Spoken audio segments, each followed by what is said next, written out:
Je le disais au début de cette édition de la rétrospective, la semaine qui s'achève a été remplie d'hommages et de commémorations. D'abord, la journée de l'enseignement le 30 avril. Œuvrons tous pour la qualité de l'enseignement en République démocratique du Congo. Thème de la journée est célébré avec faste où près de 8000 élèves ont pris part au défilé organisé.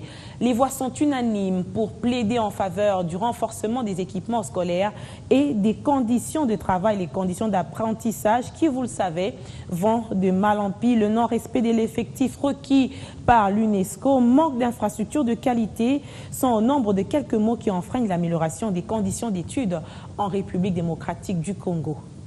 Des salles pléthoriques, un des freins aux conditions d'apprentissage en République démocratique du Congo. La pratique commence très tôt à l'école primaire, puis s'amplifie à l'université, ce qui passe pour une promiscuité pour les apprenants et en réalité une aubaine pour les institutions d'enseignement. À Kinshasa, plusieurs écoles et institutions universitaires inscrivent jusqu'à 10 fois le nombre requis par l'UNESCO et relayé par le ministère de tutelle. Les effectifs acceptables se font rares. Or, ces conditions d'apprentissage empiètent remarquablement sur le suivi minutieux de chaque élève par l'enseignant en particulier, mais aussi sur la qualité de l'enseignement d'une manière générale. Il nous semble alors opportun d'interroger l'effectivité du rôle de l'inspection générale d'enseignement dans le suivi et la régulation du noble secteur au pays. La pratique pourtant demeure sans aucune sanction visible. À cette réalité s'ajoute la précarité d'infrastructures, des écoles en paille ou en tôle, d'autres dépourvues de fenêtres, des portes, sans évoquer le tableau décoloré. Les apprenants recourent au sol comme siège en l'absence de bancs.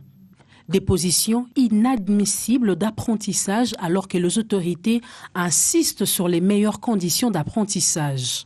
Le harcèlement, autre problème.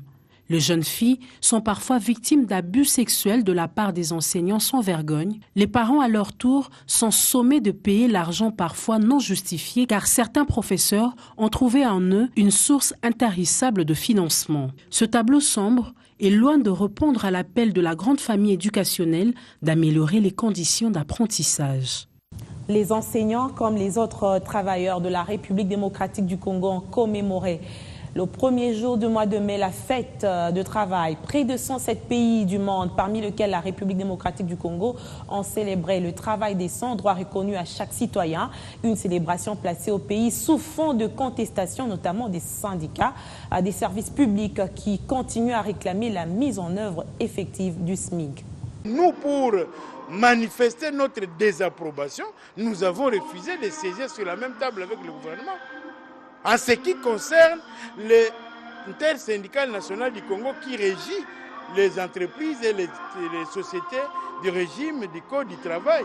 Mais nous disons coup de chapeau au gouvernement à travers son Excellence, Monsieur le Premier ministre Bruno Tshibala, à travers le ministre d'État, ministre Michel Bongongo, ministre de la fonction publique, parce qu'ils maintiennent, ils font en sorte que, au niveau de l'administration publique, que l'ordre soit maintenu.